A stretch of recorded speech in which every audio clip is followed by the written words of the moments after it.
Warm good evening to all of you, all the dignitaries who have joined. I heartily welcome you all.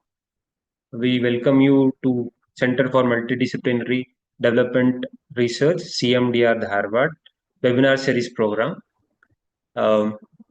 We have been joined by Director Dr. Professor Basaprabhu Jirli sir. I would request him to speak few words about CMDR as well as about this program.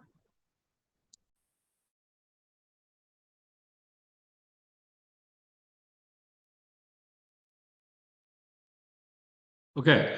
Thank you, Dattani Ranjan. And friends, today this is a new chapter in the history of Center for Multidisciplinary Development Research. So, about this institution, if you want to know about, many of you might be aware of. Am I audible there? Yes, sir. Yes, sir. Okay. Center for Multidisciplinary Development Research is a registered organization which was registered in the year 1980, and it is part of Indian Council of Social Science Research Institution, financially supported by, as well as the state government of Ministry of Education, government of Karnataka also. Basically, the institute is having the mandate of taking up social science research on various development related issues. Since 1980, the institution is involved in taking up research not only in Karnataka, in different parts of the country also, based on the projects and the mandate given by the government. Some of the prominent activities, the projects that were completed by the institution include the regional imbalance studies, because of which the North Karnataka was the major beneficiary. Under the leadership of Dr. D.M. Nanjundappa, the committee was constituted, and CMDR was the key institution to complete that particular report, and because of which North Karnataka got the majority share. Another group of studies that CMDR is taking up is the studies on the tobacco. Since last 25 to 30 years, government is interested in replacement of tobacco without any loss to the farmers. Institute has done a lot of works on that, and recognizing that work, our institution was awarded with the WHO No Tobacco Award in the year 2023. In addition to that, the regional imbalance studies are still going on. Devolution of power to the Panchayat Raj institutions and devolution of finance to the Panchayat Raj institutions, Swachh Bharat Abhiyan, Jal Jeevan Mission, Land Bank concept, and Hindu Succession Act. There are a number of such programs that are going on. And when it comes to the anthropology, we have a faculty member, Dr. Jay Prabhakar, you are all aware of, who is a very active researcher in the area. Apart from that, we are being supported by Professor M.R. Gangadhar sir, who is a Vice Chancellor of Chamarajanagar University, as well as a member of Governing Council of CMDR. So he is one of the backbone of our institution, what we can say. And incidentally, sir also belongs to the profession of anthropology. He is one of the world recognized teacher of anthropology as well as researcher. So we are really proud to have sir as a part of CMDR and as a part of profession also. Apart from that, CMDR is having two honorary professors on board who belongs to anthropology profession. Professor Prakash Ranjan Mandal from University of Delhi, and Professor A.B. Ota. He is basically a retired officer, retired IS officer, who used to be part of the Odisha State Tribal Museum, Odisha. So they are also on board of CMDR for taking up the research and development activities.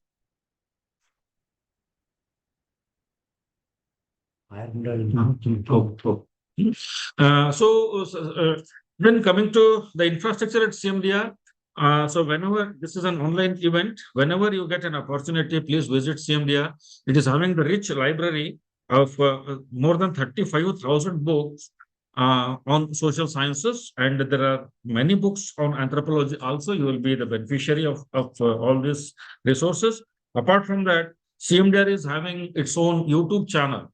Whenever you are free, whenever you get time, you can go to the YouTube channel of CMDR. You will get a lot of research-oriented inputs on various issues of social sciences, and there are a number of popular lectures also that are being placed on the CMDR YouTube channel. As on date, we have 111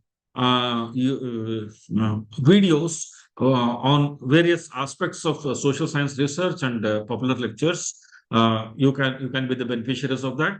Apart from that, 111 monographs are there on the CMDR website. You can visit and get the benefits of that for your review of literature and for enhancing your knowledge on various aspects, because there are projects related to agriculture, there are projects related to health, Indian knowledge systems, number of areas that what we are covering. So more than 150 project completion reports are also there on the CMDR website. So this is how you can get the benefits from CMDR. As a student of anthropology also, we have the rich resource, as I mentioned, may it be Dr. Jay Prabhakar, may it be Professor M.R. Gangadhar sir, may it be Dr. Ota or Dr. Mandal. So they're all going to help you because you are part of CMDR and belong to the profession of anthropology, the discipline of anthropology.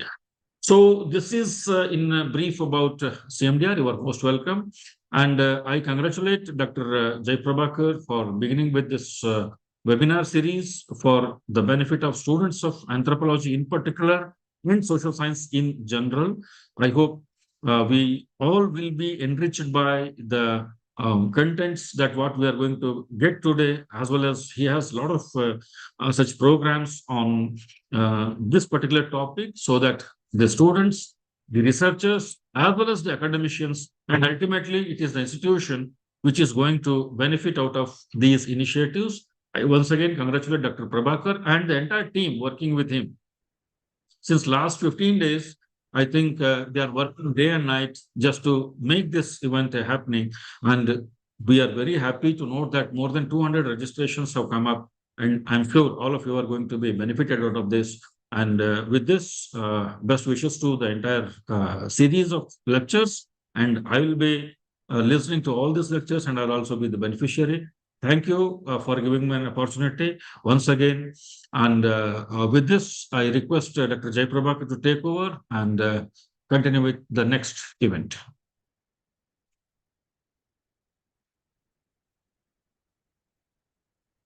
Over to Dr. Jay Prabhakar, please.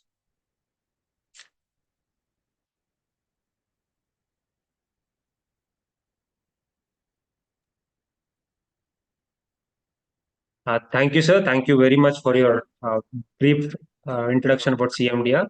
Now, we have an esteemed guest with us, Professor M.R. Gangadhar, Vice Chancellor, Chamarajanagar University, Professor of Anthropology. We would request him to speak few words for this webinar.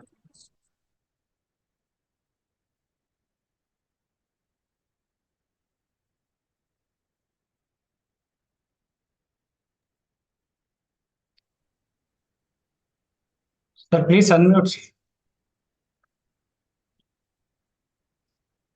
Professor Gangadhar, sir.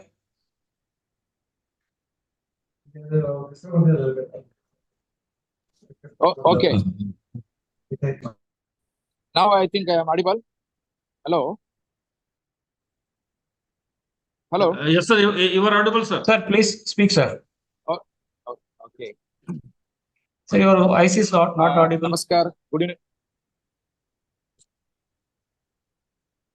Now. Hello. Sir, you are not audible. Sir,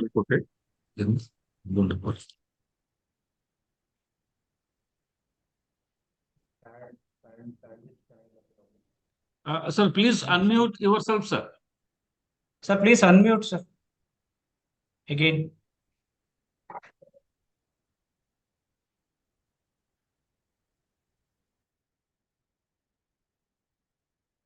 Sir, we are not getting your voice. Please unmute yourself so that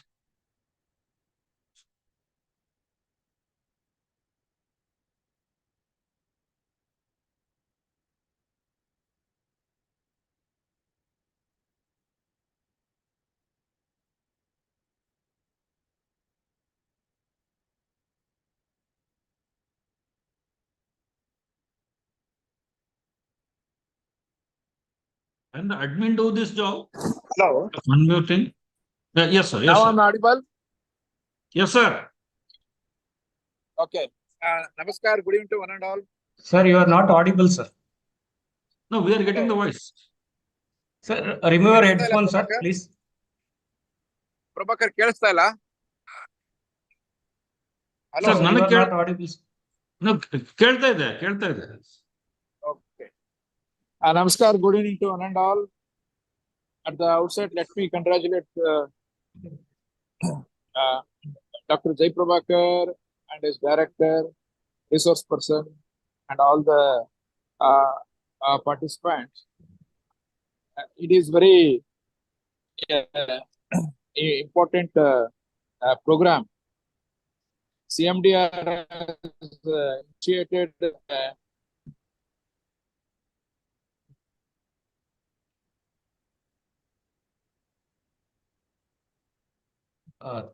Thank you, sir. Your voice is not audible. Probably the bandwidth is not at all matching with that.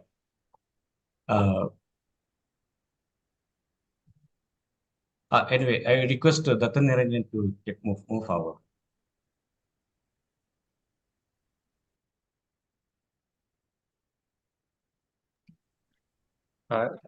Due to low bandwidth, I think he is not able to speak with us. Thank you.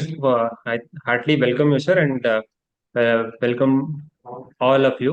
Now, I would request course coordinator, Dr. S.C. Jayaprabhakar, sir, to speak about this webinar as well as introduce our resource person for this webinar. Thank you, Dr. Niranjan, and thanks to Professor Gangadhar sir and also my director, Professor Basaburgu Jirli. Once again, I welcome to all the participants. I'm very happy that we received 204 registration for this session. And also under this Trends in Anthropology webinar series, many sessions we are planning to conduct it on many issues of anthropology. But without taking much time, I would like to introduce the today's speaker, esteemed resource person for today's webinar on anthropology careers in non-governmental sector. Mr. Rana is a highly skilled public health professional with over 5 years of experience in leading research and data-driven interventions across diverse health domains. Currently, he serves as a behavioral change associate at Nora Health, Bangalore, Karnataka, where he focuses on designing impactful health programs to drive positive behavioral change. Mr. Rana, extensive background in anthropology and public health sets him apart as an expert in applying anthropological method to solve real-world challenges. He has held significant roles such as academic program manager at Tata Institute of Social Sciences and anthropometrist at the Sports Authority of India, where he played a pivotal role in advancing sports science and healthcare education. With a master's degree in anthropology from the University of Delhi and MPhil in public health from TIS, Mumbai, Mr. Rana brings a wealth of knowledge in ethnographic research, health informatics, and project management, etc. He is proficient in qualitative and quantitative analysis using tools like SPSS, R, and Max QDA, making him adept at addressing complex public health issues. Today, we will share his insight. He will share his insights on introducing various career options for anthropology in the non-governmental sector. Please join me in welcoming Mr. Ashwin Rana with great appreciation. Thank you. I request Mr. Rana to make his presentation.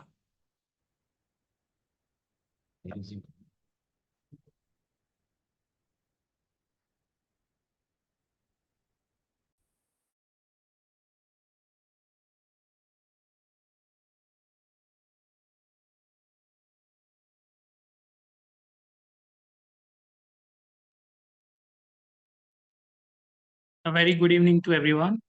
Thank you, Professor Baswa Prabhu, Professor Gangadhar, and Professor Jayaprabhakar for giving the brief about the center as well as how impactful research is happening at CMDR and in our anthropological domain. and at the same time for this kind introduction of mine. I really welcome all of you for this webinar on trends in anthropology. And I'm very excited to move ahead with a few things. First, just give me a moment. I hope, are you able to see my screen?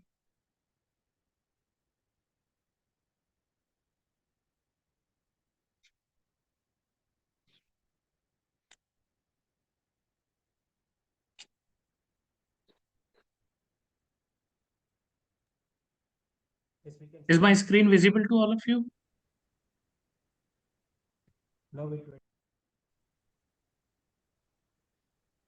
Yeah, we can see your screen. Okay, thank you, Professor. So before I start with my webinar, I'll just take 5 to 10 minutes for a very brief. If you guys can take a moment to go to this link, menti.com, uh, I'll post it in the chat and you can go through it with the code given in the screen to you, 78667936. And my first question for all of you is, what is your anthropological specialization that you have specialized in?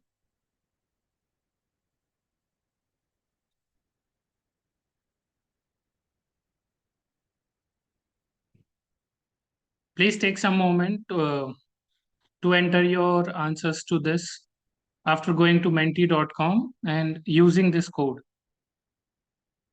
So I just wanted to know what was your specialization so that I can move forward according to the specialization and focusing more on what sort of skill sets, knowledge, what sort of job roles you can plan moving forward, as well as what you need to be strong at moving forward in your career.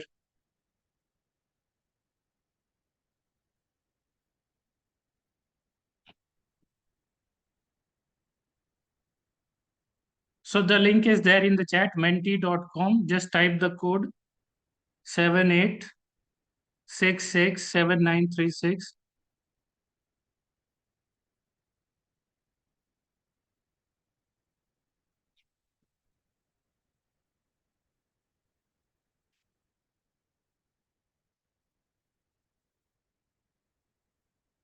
Just the specialization, not the degree, just the specialization, whether it is social, whether it is physical, whether it is archaeological.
Please keep putting your responses.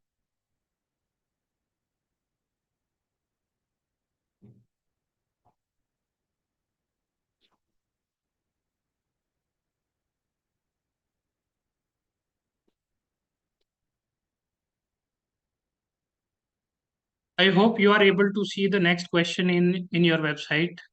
What unique skills you have learned through anthropology? Could you just share what's that skill that you are pretty confident about when it comes to anthropological skill of yours that you might have learned in your bachelor's or your master's or during your PhD?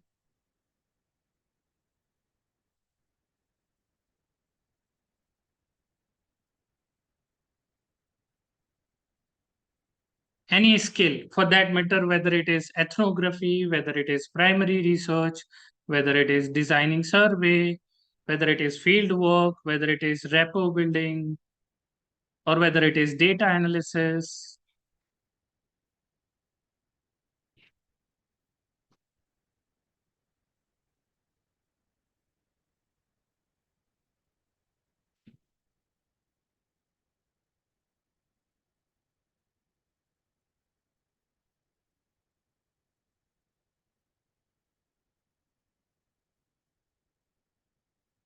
Whether it is your quantitative research skills, qualitative research skills, whether you are good at secondary research through books, articles, research papers, monographs, or through internet.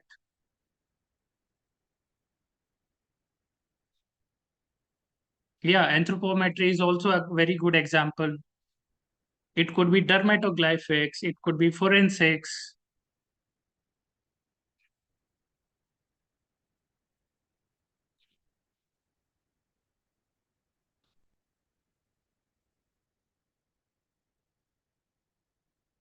I think we have got good responses and I can move forward to the next.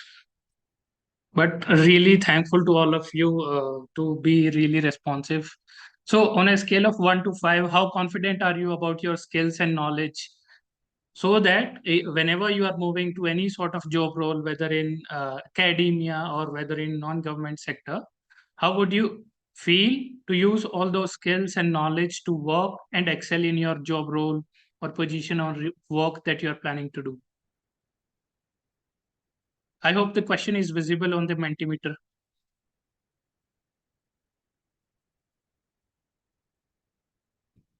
That's great.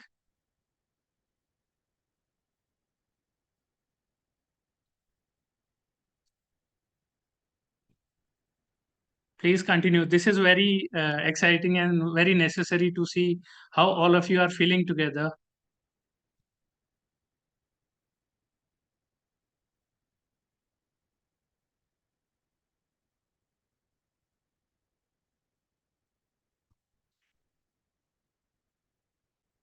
Please go ahead and rate your confidence level on a scale of 1 to 5. This is very exciting to see.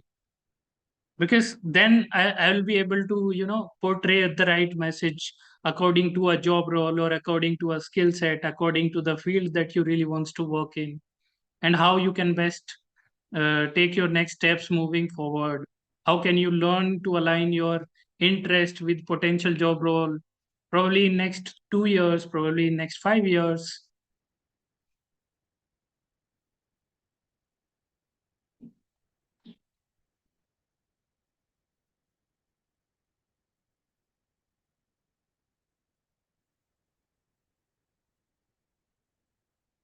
I would request each and every one of you to go to the website and put your responses on each of the question that I am displaying so that we get the right answer. And probably whenever the later I have got the opportunity to become part of something like this again, I would really like to emphasize more and work more on the things that we are learning right now, and I'll be able to help out all the anthropologists who are still probably getting their degree in bachelor's or say master's, or are currently working on their PhD thesis or research, and probably trying to get into the field work also.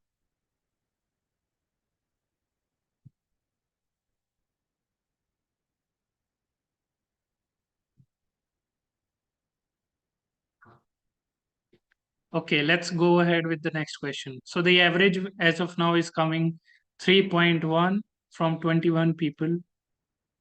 And next question for all of you is, which skill set do you feel is highly necessary as of today for an anthropologist to work either in academia, either in non-government sector or public policy or any other sector potentially?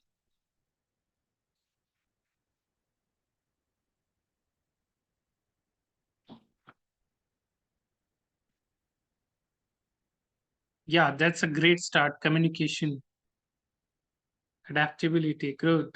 Data analysis is also a great response. Ethnographic study, right on point. Repo building, absolutely true. For any anthropologist, repo building is a must. Observation, true. That's how I have grown in my career, through observational skills. Digital humanities, that's interesting.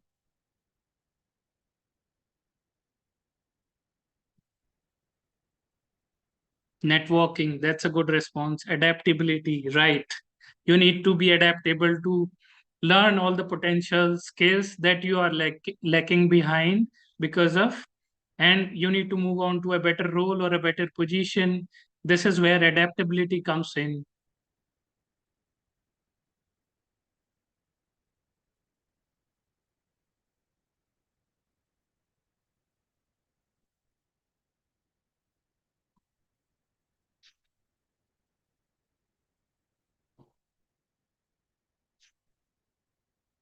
Multidisciplinary study, right. You need to be very precise, but at the same time need to understand the multidisciplinary context, intersectionality, how multiple factors is impacting a particular issue.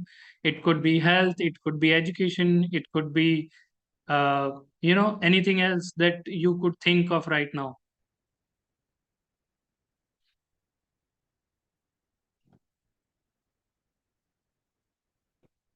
Please keep putting your responses. Let's go ahead with the next question. What is your desired job role as of now, or a position that you think you're really looking forward to, probably say in next 3 years or 5 years? Where do you want to work? Like the position, not the sector, only the position, not the sector.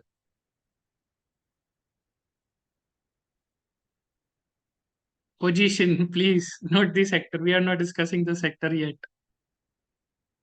A researcher, right? Scientist, yes. Administration, good to see. A researcher. It could be program associate. It could be project manager. It could be anthropometrist right. It could be anything else. It could be assistant professor for that matter. Forensic anthropologist, nice. Professor, analyst.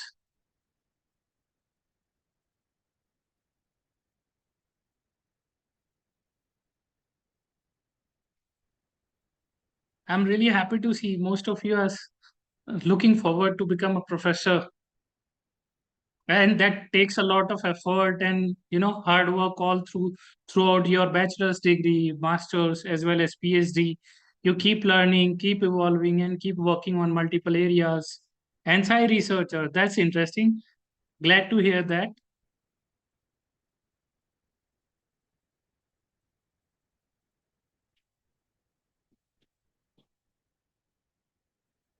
Okay, let's go ahead with the next question. So this is my final question, and after this, I'll start with my presentation.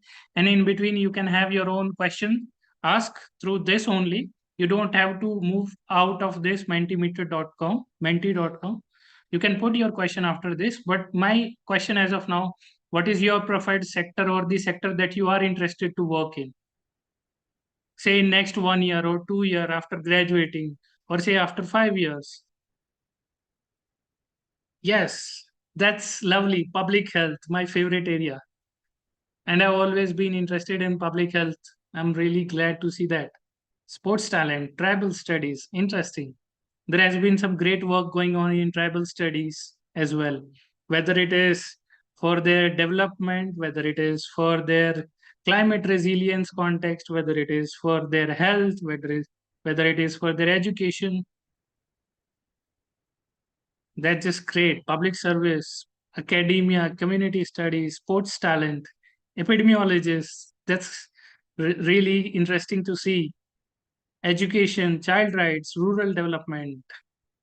Anybody interested in human rights, humanitarian, disasters, urban ethnography? That's great to see. Tourism, I'm really happy to see that.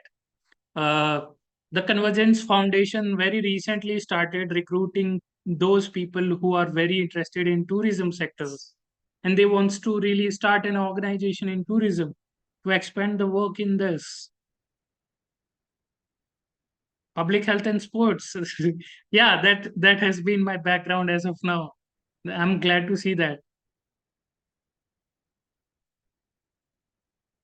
Own business, that's amazing.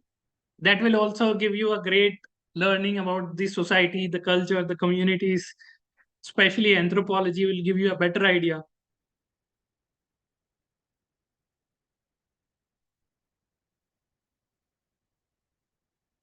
Okay, let's move ahead. I'm really happy to see your responses.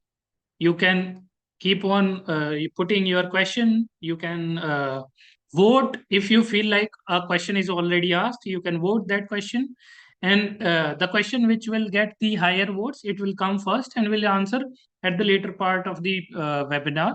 Okay, so I'll be starting with my presentation now. Give me a moment.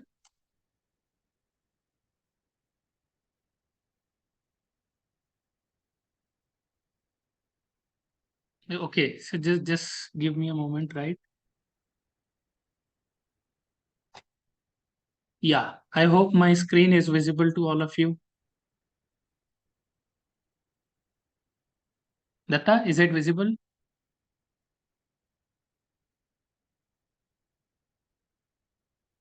Thank you. Yes, Okay. Shoni, it's visible. Yes.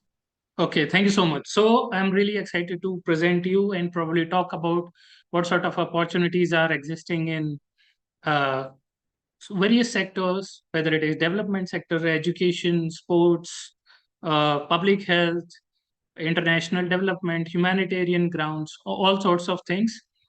This is already been mentioned by Professor Jayaprabhakar, and this has been my background. I've learned a lot from all these institutions and still learning more. Okay, so we have learned all of your specialization, and largely have seen social and socio-cultural context largely focused around your specialization, although there has been biological and physical and archaeological as well. And I don't need to mention the definition. You are all aware of it. You are a better learner as of now. I might have forgotten all the definition of these areas. So let's go ahead, and what sort of roles, potential roles that you might be looking forward to, or you might have heard of when it comes to archaeological anthropology. You might have heard of heritage conservation, you might have heard of cultural consultancy, you might have heard of art and artifact conservation, right? So you need to have a deeper understanding how to preserve tangible and intangible heritage like monuments, artifacts, and indigenous cultural practices. And this is where your cultural as well as archaeological and anthropological understanding and learnings come right into the fit. At the same time, whenever multinational corporations are working to implement a certain product or a certain project in new markets where people and communities are highly intertwined with each other, they prefer their social relations more. They are culturally linked to each other through festival, through certain practices. So that's where cultural consultancy comes in for multinational corporation. It can include product localization, culturally sensitive marketing, employee relation, as well as consumer behavioral analysis to understand all the people within a particular community or larger set of communities, what sort of behavior they have when it comes to consuming a certain products, consuming a certain probably say edible things or non-edible things, buying electronics, buying technological things. So all those sort of role exist in context of say archaeological, not directly I would say, but if you have archaeological understanding of things, uh, of any tribal context, of any community context, of any history or any local area that you might come from. You might come from, say, Karnataka, you might come from Ladakh, you might come from Northeast as well. Okay, so that local understanding, that cultural understanding plays a huge role in all these sort of roles. Although you might feel that there is not much of a jobs coming in this area, but let me tell you honestly, it comes only when you start working and focusing more in these area and start connecting with people, networking among these sort of people, right? At the same time, you need to have cultural context of different art forms, curating exhibition that highlight indigenous and traditional art, or exploring the role of art and artifacts in social and political movements. For example, there might be poetry which works in social and political movement. There might be some, lectures, there might be some engagement, there might be some artifacts also, some traditional sarees involving people to as a social movement and improving their business, as well as uh, sort of a brand value when it comes to the nation, when it comes to the international platform. So all these sort of understanding plays a huge role. And one of my junior from Delhi University, she's working in the domain of heritage as well as art conservation. And she has worked in India through National Museum Institute. She has worked in China as well through a lot of traditional art and artifacts. Moving forward, social anthropology, the most preferred and the most answered domain and specialization within anthropology. So, social anthropologists can become a cultural mediator or a social impact assessor, as well as rural and urban anthropologist, while working with communities to advocate for their rights like land rights, ownership, resource use, cultural preservation, as well as while mediating between corporation, governments, and indigenous population for fair representation. At the same time, how projects started by, say, non-profit organization, government, multinational corporation, how these projects, these policies or investment are probably impacting these communities, whether they are tribal communities or rural communities. So that's where you need to have a broader cultural and social understanding to brought about the fair, equitable, and ethical initiative, and making sure and ensuring that they align with the community needs and values. At the same time, as we have seen a lot of organization like the Nudge Foundation, the Roots Foundation, and there are many more who are working in the country to enhance the people, especially those who are poverty stricken, to increase their financial resilience, to increase their accessibility of resources, to increase the insurance accessibility, whether they are living in rural or urban areas.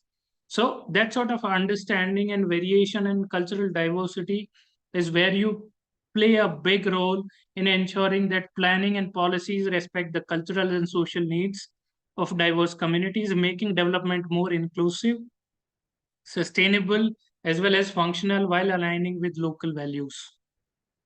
The third specialization, which has been my specialization, and I have been largely motivated by this, but at the same time, I'm also a curious and enthusiast learner of social anthropology as well.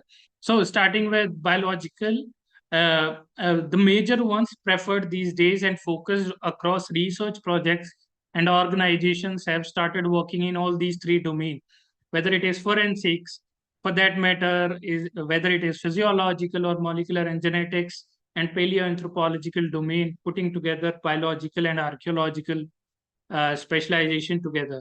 So forensic, for example, National Forensic Science University have increased their number of campuses so that it could increase the program expansion, it could increase the learning, it could increase and probably say come out with more number of projects looking into collaboration with agencies, medical experts, legal teams to identify human remains, particularly in cases of natural disasters, war, humanitarian issues, conflicting and crime investigation situation.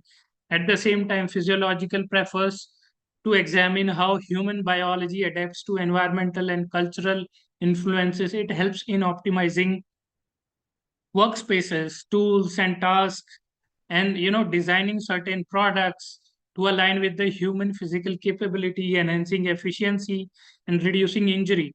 Yeah, so directly physiological as of now is involved in sports very much. It involved in ergonomics. It involved in human factor design, where the seating arrangement within an aircraft or a fighter jet is getting designed by ergonomist or physiological anthropologist, probably not in India, but internationally. And I've seen a few roles coming in ergonomics and physiological anthropology, especially in designing human factors. A lot of companies, for example, Boeing, I've seen one of the advertisement coming from Boeing to hire uh, ergonomist and human factor specialist, especially a physiological anthropologist with expertise in anthropometry.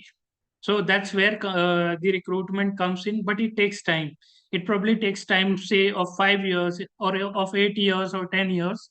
But you don't need to have that sort of lack of confidence within you. You need to have the understanding what sort of role exists at what level and how you can design your trajectory within the career itself. And at the same time, molecular and genetics explore human evolution, diversity, diseases, and adaptation by examining our genetic makeup, genetic diversity, hereditary traits through the usage of ancient fossil as well as modern human genetic makeups. It reveals genetic adaptation and environmental factors impacting and shaping our biology and human behavior throughout history and is in present time as well. Now, business anthropology. Some of you might have heard of it, and some of you might not. But at the same time, I have seen a lot of anthropologists working in business. It could be through corporates, it could be through fashion, it could be through media. And if I give you an example coming from fashion industry, just yesterday, one of the brand expert, ethnographer, and a cultural anthropologist, she works in fashion. She influences brand decision making. She helps out brands in how basically the tier 2, tier 3 cities could impact a certain fashion trend in all those cities, and they're impacting their buying behavior, usage behavior. So studying how culture influence clothing and fashion trend comes under fashion or business anthropology. Basically, it involves helping brands to understand the cultural significance of certain fashion choices, collaborate with designers to create culturally inspired collection, and ensure ethical design process. Coming to the corporate. So the corporate anthropologist helps businesses and organizations to understand their own culture, the within organizational behavior to improve workplace environment. It could be through ethnographic study, it could be through observation, it could be through participatory action research. So by identifying underlying issues in corporate culture, improving employee engagement, and assisting in navigating merger and structural changes, for that matter, organizational changes or say change management, an anthropologist can really help out in a culturally sensitive manner. And coming to media, which is a very huge domain, and a lot of people are working in media. It could be for communication, it could be for behavior change, it could be for user experience. So an anthropologist can analyze how people are interacting with digital platforms, for example, application, sorry, for example, say Netflix, for example, Facebook, for example, Instagram, how all these digital platforms are impacting people behavior and how people itself are interacting with these platforms, and probably helping the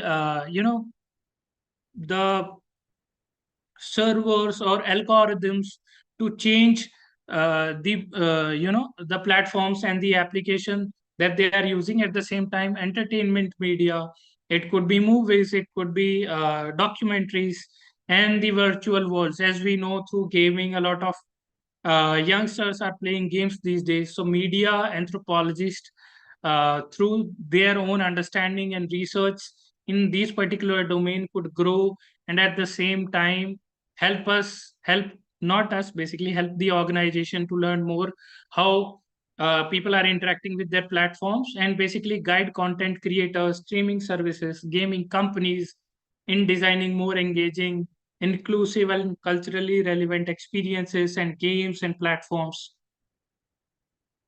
Next thing, which is a very big thing, and this is a biggest domain that we all talk about these days, climate change and environment, and how all these domains are impacting us on a day-to-day basis, and how probably traditional knowledge system and our own resilience and practice could help us in moving ahead in a sustainable way when it comes to climate change and environment. So that's where climate adaptation, ecotourism and sustainable development and agricultural practices comes in. an anthropologist who have learned through probably say bachelor or through master's research or say through PhD research, then they can went on to organization working in all these domains to engage with the communities vulnerable to climate change, working on projects that explore adaptive practices. It could be their indigenous practices and their own cultural resilience, basically to design policies, programs that respect their own cultural practices and indigenous knowledge system. At the same time, developing sustainable tourism models that support local economies while preserving the natural and cultural heritage of a particular local area. So that's where anthropologists help tourism projects that are environmentally responsible, sustainable, and socially equitable, especially in ecologically sensitive areas. For that matter, hill station of say Kerala, hill station of Karnataka, how ecotourism in these areas through sustainable understanding could really help us in living in harmony with the environment, living in harmony with the forest. And that's where agricultural practices also comes in, working on projects that explore traditional farming methods without impacting the forest areas, without impacting the communities, tribal communities living in those areas, and identifying what sort of socio-economic factors are impacting on affecting the culture agricultural communities to help bridge the gap between the modern as well as the indigenous agricultural practices and sustainable culturally rooted farming techniques. So all these areas are quite growing, quite expensive. Expensive isn't they are expanding their domain intersectionality understanding, and a lot of organizations are coming in and working in these domains. The next one is disaster, humanitarian conflict, as well as global health as an area.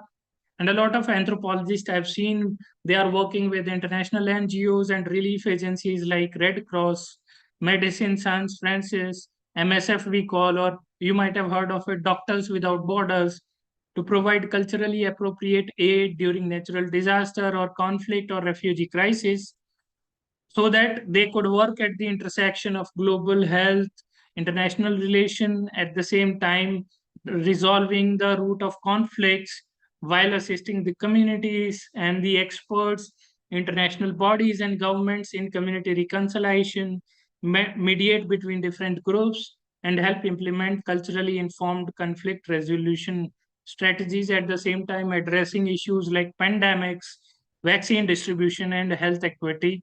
So that's where anthropologist comes in to design intervention. Those are culturally as well as individually sensitive to the local context, ensuring effective and respectful assistance. And the last one, but not the least one, and the most favored these days, is the area of science, technology, and society.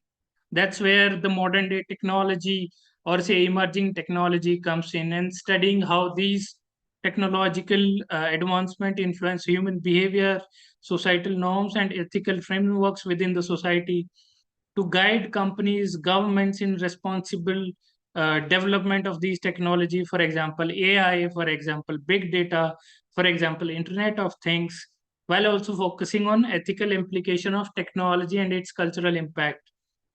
At the same time, you all have seen and heard of how cyber crime cases are, ramping up. They are growing exponentially, and people are getting, scammed each and every day through Instagram, through Facebook, through mobile, through WhatsApp.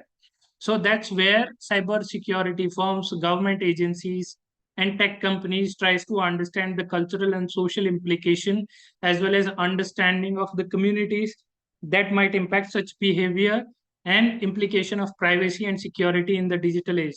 For example, all these cyber scams are, I don't know if you've heard of it, but there has been a lot of documentary and talk about a particular area. I'm not sure where the location in India, but the place is called Jamtara, and a lot of international as well as national cyber scams has evolved from that particular location. So to understand how culture and social implication is impacting the cyber security, privacy, as well as individual behavior in the digital age.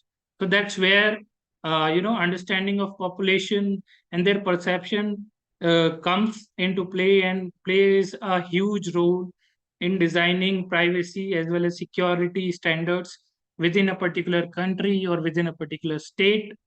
And the other another role and the latest role which I am seeing evolving, although not in India yet, but as in Western countries, for example, Europe, for example, United States of America, that's where I've seen a lot of digital navigators coming from anthropology background, guiding individuals and communities in effective use of digital tools, application, and accessing online resources, especially in areas like healthcare, education, and public services, helping in design of a better user experience for digital service, which are accessible, ethical, as well as equitable to use. So all these are major domains and highlights that are largely, I've seen anthropologists working in, and all these domains are still evolving. So that's where I would really like to see a lot of youngsters exploring these domains, learning more about them, probably say designing a research project in these domains, or maybe say not just research project, probably working on a thesis on one of these areas to see how all these are impacting us as a society, as a community, as a country. And probably you'll be able to identify the organization working in these spaces moving together, and probably you'll become a lead role or a project manager or a expert or a director in one of these sort of companies and areas. And other potential areas where anthropologists are working are basically product managers, product researchers. It could be in health tech, it could be in social media management, public health, like all of you already mentioned. Then there is user experience research. Each and every day, I see hundreds of jobs advertisement, not just in India, but coming internationally when it comes to hiring of user experience researchers.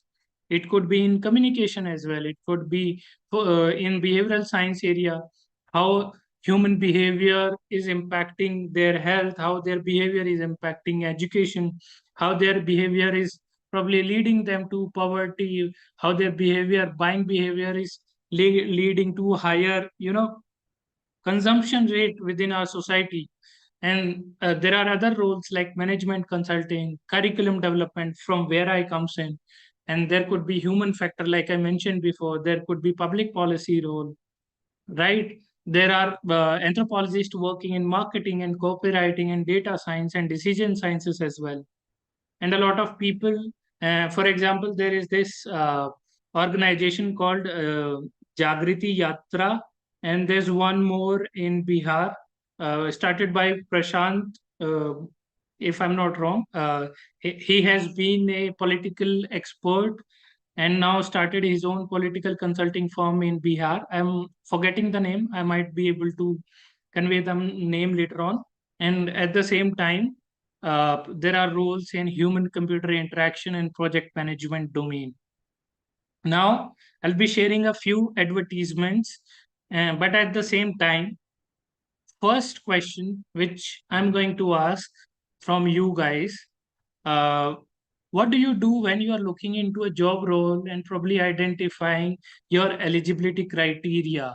How do you look for whether the role is suitable for an anthropologist or not? Does it really needs to have anthropology mentioned within the eligibility role, or does relevant discipline is only thing that you look into and that's matter the most? So please take some moment, say 2 minutes or 3 minutes, to answer in the chat box, and chat box only, not on the Mentimeter right now. On the chat box, mention that and let me know. And at the same time, I'll be sharing what sort of example exists there in the development sector, non-government sector, as well as research sector, and what sort of role exists, what sort of eligibility criteria, education background you need to have, what sort of skills you need to have. So take a moment of 2 minutes and enter your answers.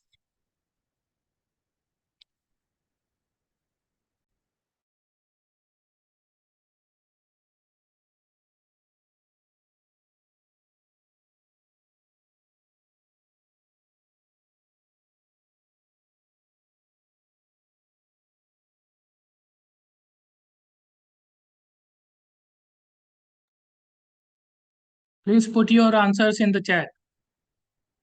Don't wait.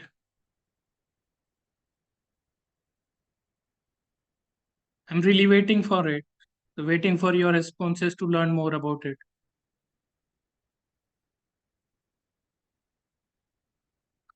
What sort of things you look into when it comes to identifying a job role, whether it is suitable for you or not? What is that particular thing that you try to identify and probably you might be interested in applying for? So where does the eligibility comes in?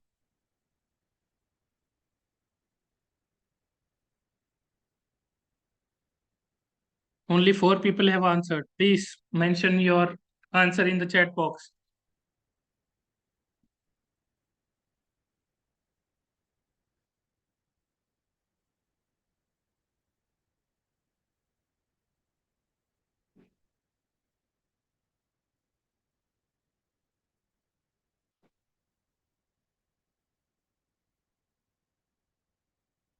So my question is very simple, Stuti. My question is, when you are looking for a particular job, how do you identify that job is suitable for you?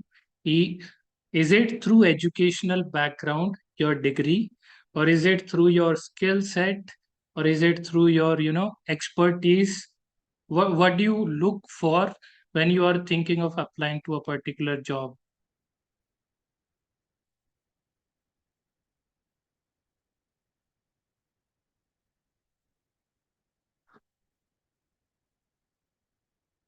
What sort of expertise and skills that you look into?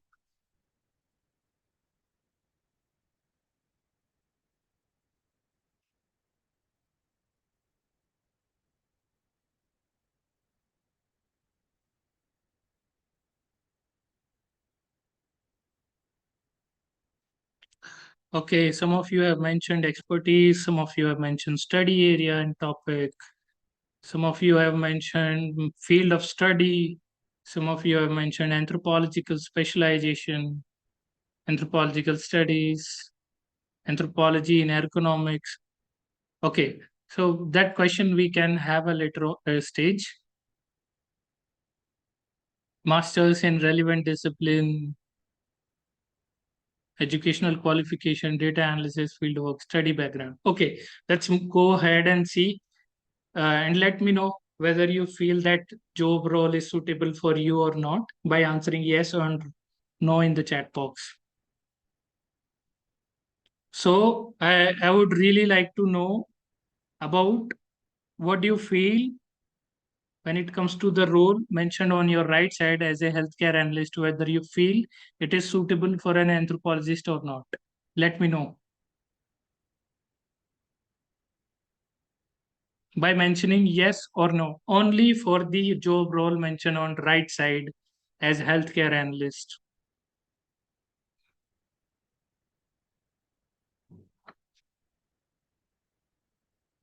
Type your answer as yes or no.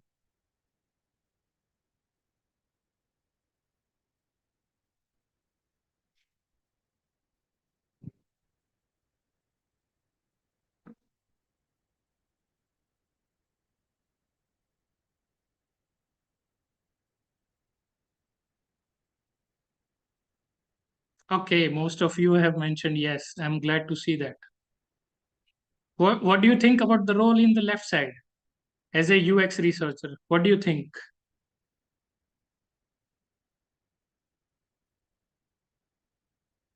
There is no mention of anthropology, but how do you think that the role in your left of junior UX researcher is suitable for an anthropologist? Because there is mention pursuing or having a degree in interaction design, human computer interaction, or a related field. What is the reason? Why do you think it is a suitable role for a anthropologist?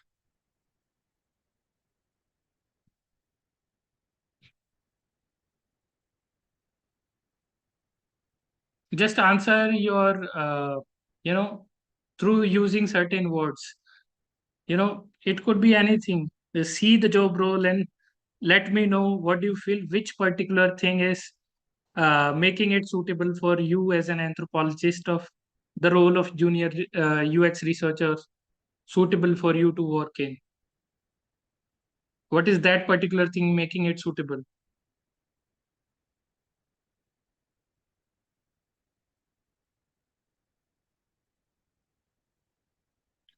Please type your answers. I'm really curious to know more. Only 4 or 5 people have entered.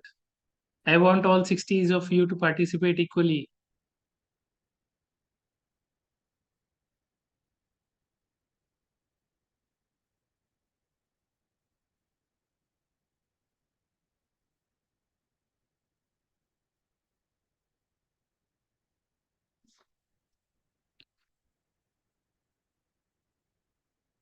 Hardly 10 answers has come in.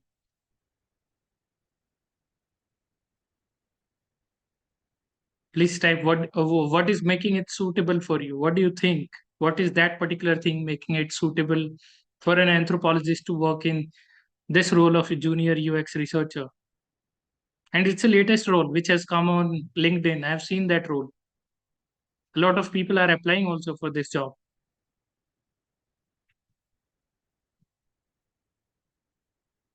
Okay, let me tell you why it is suitable for an anthropologist to work as a UX researcher, because at the end of the day, it is about the individual user, okay, and the testing of a particular tool or a product or a service with the user to understand how the user feel, to understand how the user is behaving, to understand how the tool or the product or the service can be designed with the context, understanding, and easy use of the user.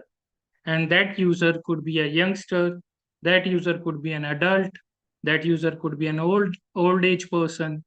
Okay, it could be an application, it could be a booklet, it could be anything else designed for the usage of, say, education, health, tracking certain behaviors, or anything else. So that's where anthropological understanding of observation behavior comes into play. Yes, I'm really happy to see, because we as anthropologists know how individuals work and believe, but you also need to have that understanding that you also need to remove your personal bias from the research itself. It could impact the research findings, it could impact the study, it could impact the user as well. So you have to be very objective about this research and forgetting the subjectiveness and your own experience when it comes to such roles. Okay, let's move ahead and see what different sort of role exists when it comes to certain job roles for an anthropologist. Okay, so the next role that you see on your left is a patient care coordinator. It's a role for a fresher who has graduation, preferably in anthropology, nursing, it could be in biology, microbiology, to help onboard new staff members, to help onboard and manage patient accounts, right? Such is the role that exists for an anthropologist in the starting when it comes to health domain. On the right side, you could see a UX researcher role as such a big multinational company called Capgemini, right? And it needs 4 to 9 years of your own experience, but at the same time, the eligibility criteria that fits in is bachelor degree in human computer interaction, psychology, and anthropology. And the skill set that you need to have is how to conduct interviews, how to conduct surveys, how to conduct field studies while using tools like user testing, look back, Qualtrics. So these are some major highlights that you need to have understanding of, and how you can learn about these tools and research methods and technology, and probably the role how you could grow from a junior UX researcher role to a UX researcher role, and then a senior UX researcher role across different companies or maybe within a particular company itself, right? Let's go ahead. Next is the coordinator role coming from National Alliance for Social Security. Uh, this is, you could see they want a postgraduate with social sciences background, preferably in a master's in anthropology and women's studies, right? And it could include roles and responsibilities like developing document of activities, achievements, maintaining organization related reports, coordinating meetings with target groups. It could be, different set of communities, uh, social organization, working together for people, better security, whether it is financial, whether it is social security in some manner. And coming to the other role, which is intern role, probably most suitable for somebody who has a bachelor degree in anthropology, but a master would also give a advantage for somebody to become a content designer and data support expert at an organization like International Federation of Red Cross and Red Crescent Society, which is a very huge organization for an anthropologist to work in and grow, because then you can work not just in India, but if you have experience, say 4 years, 5 years, or maybe 10 years, you can expand into certain other international organization, not just working in India, but working in South Asia's other countries like Sri Lanka, like Bhutan, like Nepal, like Bangladesh, for example, Myanmar or some other. But this is just an example for you to understand where an anthropologist might be working in. And the kind of experience you need to have is in drafting and editing plans, reports, articles, having data analysis skills and related publication, good understanding of data management system with knowledge of reading and extracting data, including financial reports. And at the same time, probably having some sort of exposure in graphic design and layout design. Next comes in the climate and rural development and urban development sector, and water conservation sector. As you could see on your left, the key deliverables you could see required for such role of a research assistant at watershed organization is assistance in literature review, project management, developing tools for data collection, involvement in interdisciplinary research on issues related to water, land, biodiversity, climate change, rural livelihood, food and nutrition, and at the same time having degree in disciplines like social work, sociology, anthropology, development studies.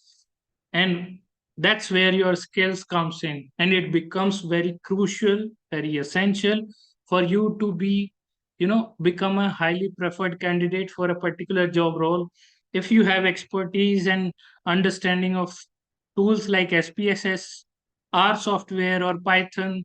That will become an added advantage for you to be get hired within a particular role right after your master's degree. Even if you don't have 1 to 3 years of experience, if you have such expertise, such knowledge and skills, you will be preferred way above in comparison to the cohort applying for that particular job role. And your understanding and experience of social sector, that could come in through your thesis research, that could come in through your project management within, say, submitting any academic assignment, for example. So that's where your rapport building, interaction mechanism of interacting with rural communities comes into play. At the same time, you could see on your right that they seek an individual fluent in Kannada with a strong background in economics, social work, sociology, rural development.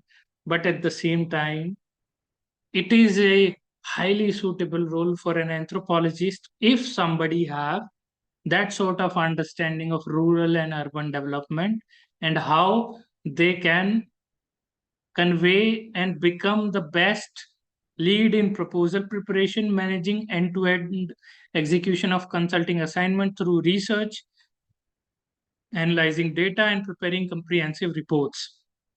So that's where your expertise and understanding and skill sets comes into play. Such is the role of project officer at WWF India, which is World Wildlife Institute, if I'm not wrong. At the same time, you could see desired qualification is master and postgraduate degree in sociology, social science, conservation, ecology, biology, natural science, or any other allied fields.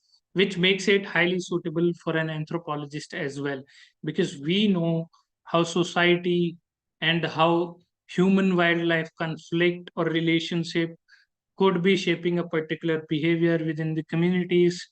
Okay, and the proficiency in designing of studies, data collection, and analysis of qualitative and quantitative data comes into play, and also the proficiency in technical writing. That's where it comes in.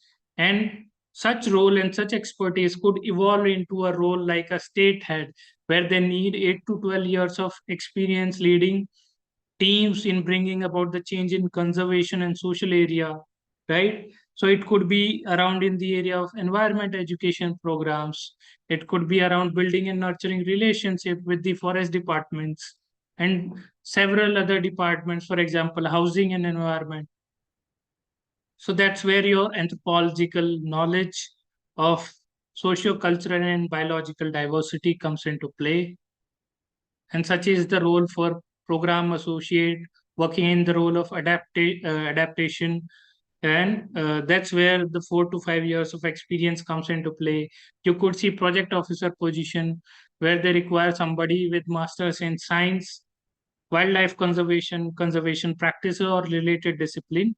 So that's related discipline right away does not might suit you as an anthropologist, but if you have worked in such projects, like for conservation practice or wildlife conservation through your thesis, through a position of research assistant for that matter, in any sort of project, it could be coming in your university, it could be coming in your center, it could be coming into an organization near you. For example, I have shared this watershed organization trust. The role is coming from Pune. Okay, so if you are based in Pune, you should apply to such organization which are in your local area first. Prefer to work with those to have a better understanding in a particular domain, and that you can, after that you can evolve into such role with a bigger organization working at the state level or a country level, right? And that's where you need to have the precursor understanding or pre-understanding what sort of role you wants to work in, what sort of domain you wants to work in, what sort of skill set you will need to get such jobs, right? That's another example, but this is in heritage management, and that's where archaeological understanding comes into play. For art conservation, for museology, for art history, for as well as heritage conservation. You could see a intern role paying you almost 40,000 and above at Indian Institute of Heritage if you have postgraduate degree in field related to heritage conservation, museology, and art history. And that's where your archaeological, anthropological understanding comes into play directly. So identifying such institution, identifying such roles, identifying the skill set needed with it, and the knowledge makes you highly desirable for a particular role. Okay, and that's where you need to have a advanced understanding of your own interest area, of your own knowledge and skill. This is another set of roles that's I'm talking about. Program officer of rehabilitation. You might have heard of a social worker equally getting hired, sociologist getting hired for such roles. But I don't know if you've heard of it or come across an anthropologist working in rehabilitation. You might be working in such area, your friend might be working in such area, or your senior might be working in such area, but you don't know because your networking is highly crucial and you might be forgetting that skill of your how to increase your network, how to grow your network so that whenever such job advertisement comes in, you could get recommendation, you could get these job roles directly shared with you. And these are not some 2-year-old roles that I'm sharing with you. These are very recent, probably 15 days back I've seen them, probably 2 days back I've seen them, right? For example, you could see a research officer. This is coming as an advertisement from my own institute, Tata Institute of Social Sciences. They are hiring three people, one person who has masters in social work, social science, media studies for that matter. population sciences. So, as an anthropologist, you are equally suitable, eligible, and you should make sure to work on your skills, to work on your knowledge, to work on your understanding of a particular area that you want to work in. Whether it is your experience of working with government system, any other institution, or skills of using certain statistical data, qualitative data, and how to do data entry. So that's whole understanding of certain roles that you need to have. One example for that matter, I don't know how many of you heard of such domains, but this is an international organization, Aflatun. They were hiring somebody with Marathi and Hindi speaking ability just very recently, like 2 weeks back. Is This is an international organization. They were paying in euros, and I'm not exaggerating anything. They were paying in euros. So you need to have academic qualifications suitable for such role and expertise and skill set. As you could see, they want somebody from development studies, anthropology, social sciences, and what skill set they need? Conducting qualitative research, focus group discussion, storytelling, report writing, right? Your communication skills comes into play. Your skills of Microsoft Office, Word, Excel, PowerPoint, graphic designing, video editing becomes an advantage. It is not going to impact your hiring, but if you have such skill, it will make your position much more stronger in comparison to your competition.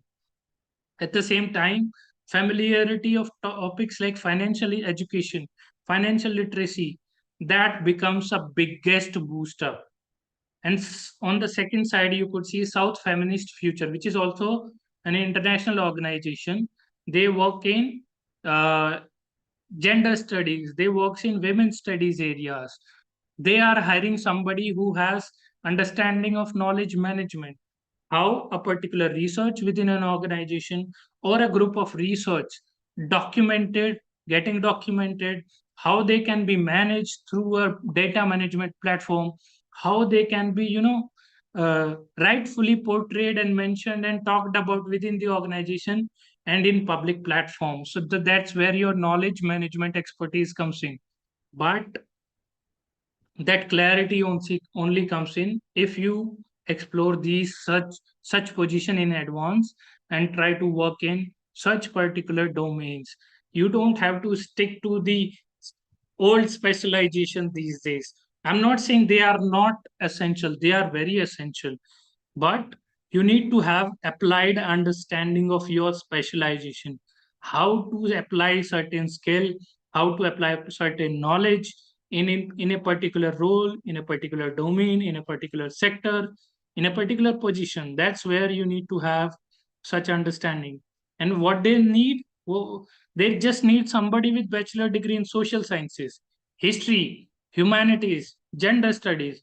And honestly, if I tell you, if I'm not wrong, there has been a particular paper at Delhi University in Department of Anthropology. This was on developmental anthropology as well as psychological and gender studies, if I'm not wrong. And they were training you. Probably in your center also you might be getting such courses. Probably you might be learning about such courses online. Okay, so that's how you grow your knowledge, that's how you grow your skills, that's how you grow your understanding, because they hire somebody who have demonstrated knowledge of global south feminist theory. What is global south?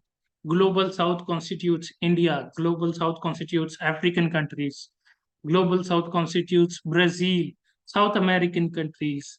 So even if you have South Asian context, they will hire you. So that's where the skill set and knowledge and your degree comes into play. On your left, you could see a educational company hiring somebody for a role of senior research associate qualitative research. Just like the old one I mentioned on Aflatun, they are also an education organization. They want somebody with 3 years of experience in social sciences research, in qualitative research, in anthropological research with qualitative tools usage, right? So that's how you need to have an understanding of your domain, of your interest, of the potential roles that might be existing. And on your right side, you could see biological anthropologist skill set comes into play, but you don't see on mentioned above, biological anthropologist or anthropologist for that matter as a degree. But what they did mention is if you have the skill set to perform a broad range of cell, molecular biology, and biochemistry assay, including extraction of DNA, RNA, which you learn in your molecular laboratory, which you learn in your genetics laboratory, right? And how protein from cells and tissues can be extracted, immunohistochemistry, maintaining careful and detailed documentation of experiments, assisting in managing biorepository, and they are paying 40,000 right after your master's degree if you are coming with a proper thesis research. Some of my seniors are working as clinical research associate across life sciences, pharma, and translational health sciences areas because they have this sort of understanding. They have genetics understanding. They have this broad skill set of DNA extraction, RNA extraction, performing real-time PCR. And you could see also this roll on down screen of junior scientific assistant. This is an advertisement by Forensic Science Laboratory. They are hiring somebody with master's degree in zoology or botany or anthropology or human biology, but with forensic understanding. So there is also forensic anthropology specialization. I have heard of it in DU, I have heard of it in Punjab University, I have heard of it at Anthropological Survey of India and many other universities. So identify such areas and work on your knowledge and skills and practice and learn more. Other role on your left, you could see NIMHANS hiring an anthropologist for a mental health project. Honestly, I haven't come across such role when I was starting as a researcher, as a project fellow, as a research fellow. But now they need somebody who's an anthropologist, public health person, social worker, psychologist, or an epidemiologist, right, with at least 2 years of experience. And they also want somebody with fluency in Kannada and English. And they are hiring for Ramanagara location for, I don't know, probably 58, 60,000. That's where you need to have understanding how much you could grow and learn and get the jobs done. On right side, you could see they are hiring somebody food technologist. If you have worked on a project in food technology and food, sector for that matter, it could be your just 2 years of research role. It could be with any organization, like for that matter, National Institute of Nutrition in Hyderabad. It could be for your own university. It could be any other organization working in health, especially nutritional health or food health. They are paying 8.4 lakhs, which is a huge amount, at least in Indian context. I'm not sure about how much they are paying in, certain African countries, but I've seen such role coming in those countries as well. Because I see each and every day almost 100 job roles in different places, and even my LinkedIn recommend more than 20 job roles each day. Because that's how I have designed my profile on LinkedIn. So you need to have all sort of platform accessibility to work and grow and to increase your network. Another example is in resource mobilization, community mobilization. The organization that you are seeing on your right is a financial organization. They are paying people, helping them through loans, helping them through financial support. They are hiring somebody who has a bachelor degree in anthropology. Master's degree is preferred if you have years of experience in community organizing, mobilization, development, preferably working in grassroots organization. So that's how you identify such skills which are needed in non-profit organization, development organization, or non-governmental organization. Social and behavior change and communication specialist, the domain that I'm currently working in and highly interested in. WRI India is a very well-known organization working from Delhi, Bangalore, and several other locations in the country. But who they are hiring? They are hiring somebody who is a PhD or a master's degree in social behavioral sciences like sociology, anthropology, psychology, or health education, or somebody with a bachelor's in such area but with 8 years of experience, right? So that's how you understand a particular domain, a particular skill, a particular job role that you are looking forward to. And you could see the museologists I mentioned earlier as well. They wanted somebody who has museology background. How would you have such background if you don't have degree in museology? But you don't need to have a degree in museology. You need to have a degree in anthropology, and then working with museums, galleries, and such institutions who are working in conservation, who are working as a museum to support those institutions in such areas, right? And officer in charge at as a sociologist they are hiring. But you could also and see anthropology getting mentioned as a qualification. And why not Kerala? It's just a 2 month old advertisement, if I'm not wrong. Wildlife Trust of India, they were hiring one of my you know friend, I would say acquaintance on LinkedIn. He got hired as a sociologist officer in charge in Wildlife Trust of India in Kerala, just very recently, like 2 3 months, probably in the same role. And he was an anthropologist getting hired in such role. And you could see program policy officer advertisement in social behavior change communication on your right. World Food Program is hiring somebody, and who they are hiring somebody with master's degree in social behavioral sciences, public health communication, nutrition, anthropology, with just 1 year of experience. And how much they'll pay? They'll pay 1.5 lakh, 1.2 lakh. Such is the amount, and such is the requirement of skills, knowledge, networking, your own behavior, and how would you want to grow, right? So I've given you an overview of such roles. I've given you a lot of understanding. So, for example, in non-profit and development sector, you could see program associate role, project manager role, research associate role, behavioral research associate role, development officer role.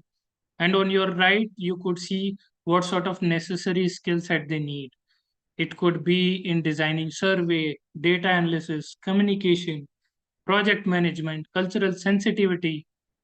Same goes for academic and research sector. They might hire junior research fellow, senior research associate, postdoctoral researcher, knowledge management associate, and similar is the requirement of role. They need somebody with advanced research methodology skill, data analysis skill, academic writing skill, and not just academic writing. What is the unique role that puts you on advantage? That is grant proposal writing, which most of the scholars learn during PhD, during masters, depending on the university programs, their own preference. But if you don't, or you haven't learned of something like this, you should. And you can learn about such skill set through online programs these days. These are very easily accessible. Just a simple Google search could give you hundreds of platforms teaching you grant proposal writing, presentation skills, mentorship abilities. Public policy and governance sector, they hire policy analysts, they hire public engagement coordinator, they hire state monitoring officer. Organization like Niti Aayog, they hire policy analysts. Organization like Center for Social and Public Policy, they hire such program managers. What you need to have? Policy analysis skill. So work in such research projects which are coming to your university, or work in a thesis. For that matter, your own center might be working on a lot of public policy areas. It could be in health policy. It could be, developmental policy. So work in such projects, gain such knowledge, such skill. It could be statistical knowledge. It could be stakeholder engagement. It could be strategic communication, project management. So that's where it comes into play. Give me a moment. I'll take a moment, and you could put your question as well as your query either through Mentimeter or through the chat box. I'm just putting my light on. Give me a moment.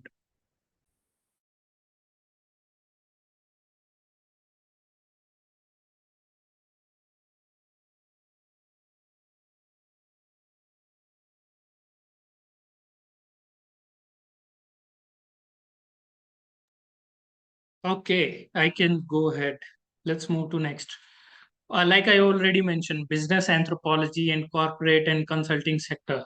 What sort of role initially they might hire? They might hire a market research analyst who's very good at conducting qualitative, quantitative research, good at analyzing consumer behavior and market trends.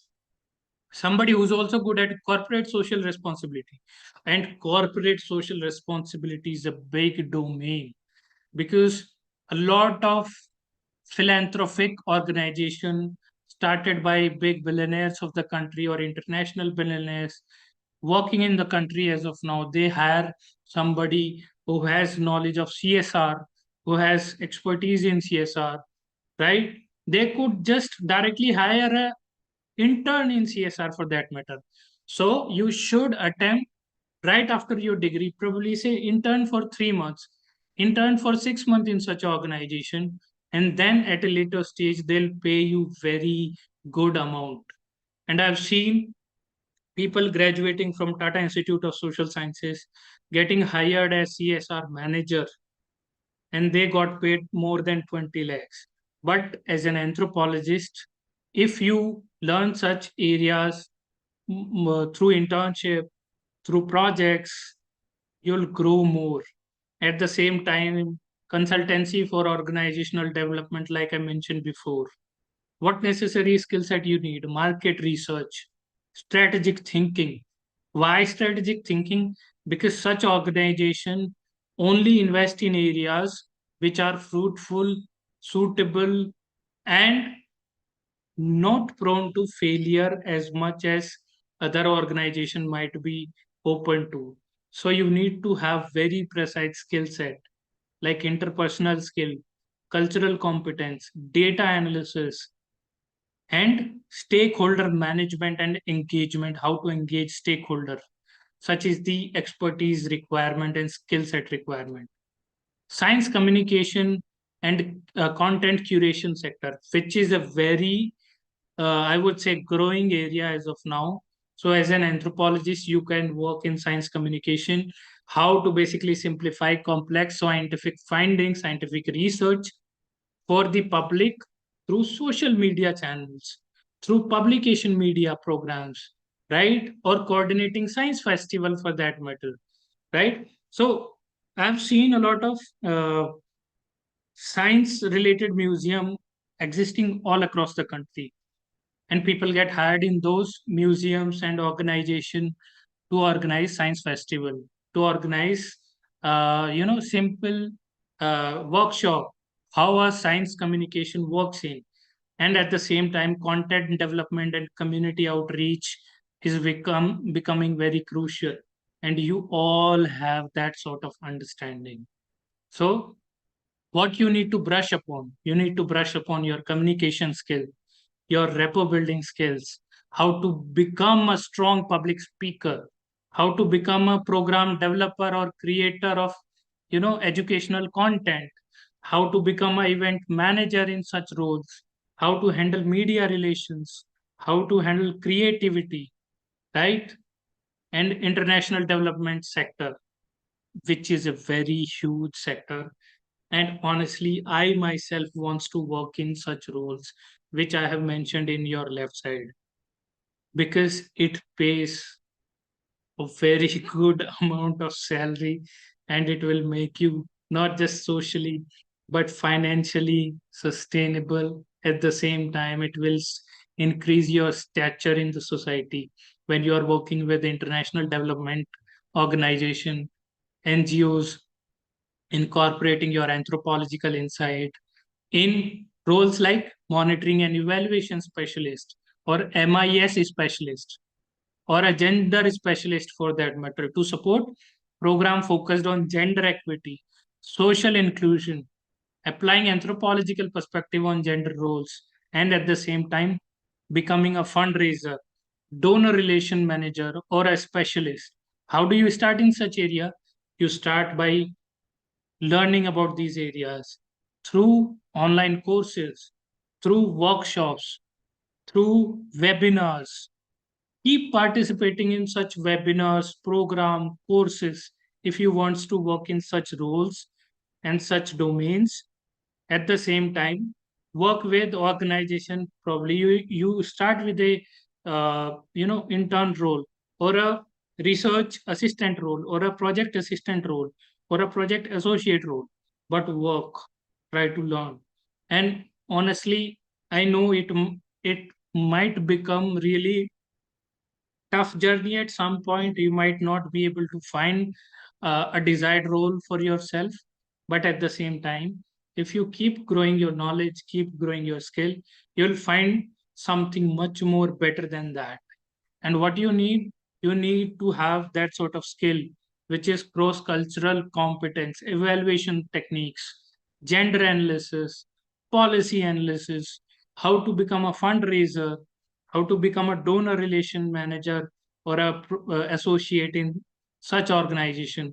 And trust me, there is probably 1,000 different roles that you could work in, and probably 100 different sector and domains that you could work in. For example, you could see conservation social scientist working as a environmental conservationist, or a sustainable development advisor. And how does it comes into play? It comes into play when you have ecological knowledge, when you have community knowledge, when you have conservational practices knowledge, and participatory research method understanding. And you could also become a cultural heritage manager, ethnographer for cultural resources, to do cultural preservation, community engagement, and documentation, right? And same goes for media and technology sector. Like already mentioned, you could become a journalist for that matter, because you know socio-cultural issues way better than anybody else. You could become a documentary filmmaker. One of my senior, she has been an independent documentary filmmaker for almost a decade now, right? There might not be some suitable projects for her for a month or two, but when she works diligently, and she got paid very handsomely. So you need to have storytelling abilities, visual anthropology skill set, to portray and mention the cultural insights through visual media. And I already mentioned about UX researcher, user experience researcher, and data analyst role.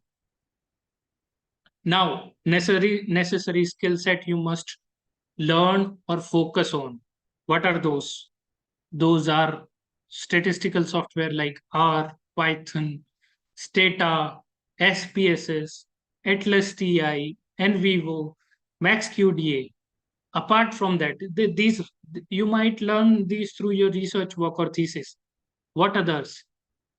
There are others, hundreds and probably 1,000 other tools, but majorly preferred tools are online survey tools like Qualtrics, like SurveyMonkey, like Survey CTO, like Google Forms, and project management tools like Trello, Asana, Slack, Microsoft Teams.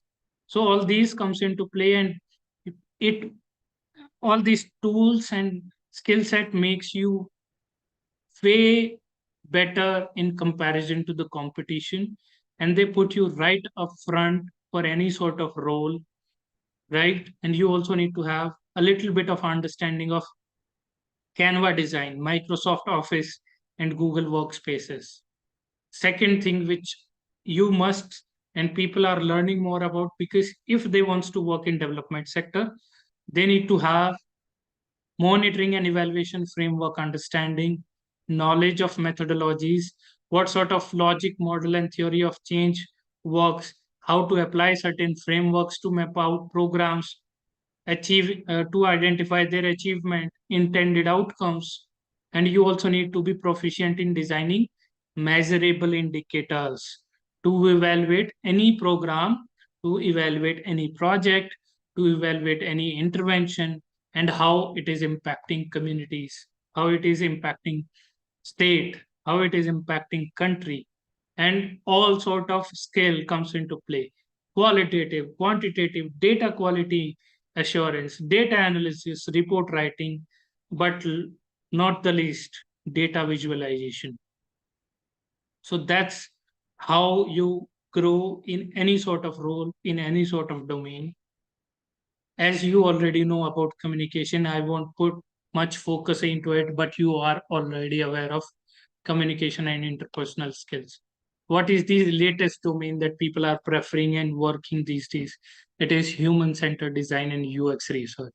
So, for such roles, you need to have skills of user interviews and survey, usability testing, testing any sort of product, service, or tool, and how to design that testing and conduct that testing is all about usability testing. And how do you do that? You do that through design thinking and problem solving and mapping, certain journey of a particular user, identifying their pain points, identifying their persona, what kind of person they are, and creating their maps, creating their journey maps, which will help you later stage in prototyping of a particular tool, of a particular product. And then you do A/B testing and data driven testing of such products and services. And that's where you need to have very strong anthropological skills of yours. How career pathway and development could work in such areas. And this is my last point I would like to make. And probably then 10 and 15 minutes, I could look into your question that you have put into Mentimeter or chat box. And entry level role could be a program associate, research assistant, junior analyst, right? And don't worry, you don't need to have masters or a PhD in anthropology itself. If you have a bachelor, you are good enough to go, because several of my juniors have worked in such roles. I wasn't aware of such role when I was doing masters or bachelors, but now I know, and that's why I am sharing with you guys, so that you don't have to face difficulties, probably to plan your trajectory, probably to identify what sort of role exists, right? And that's how you grow and share your knowledge within your community.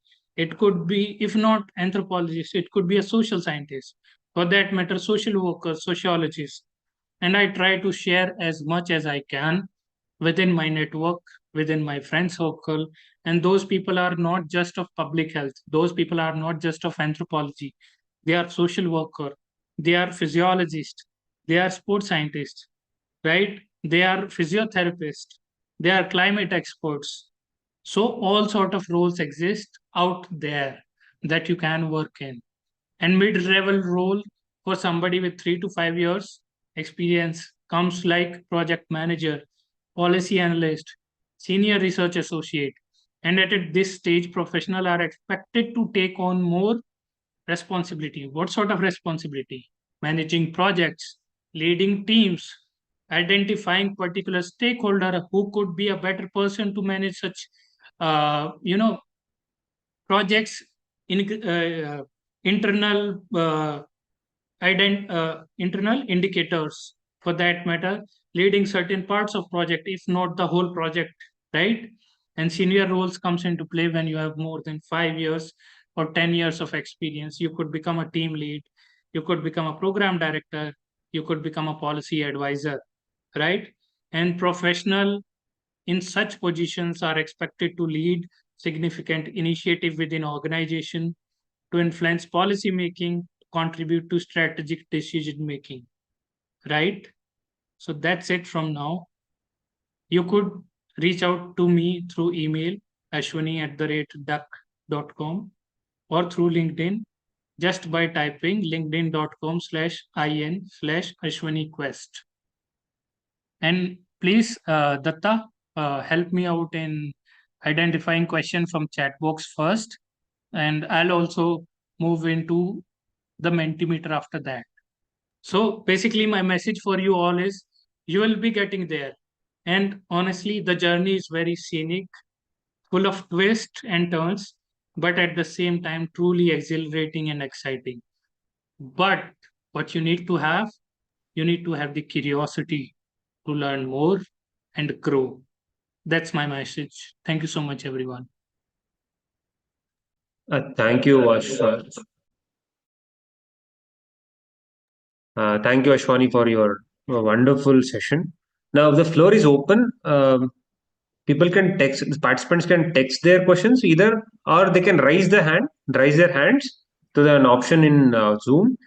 If you raise your hand, Ashwani can ask appropriately. Or if you want to text it, kindly text it in the chat box, and he will take your questions.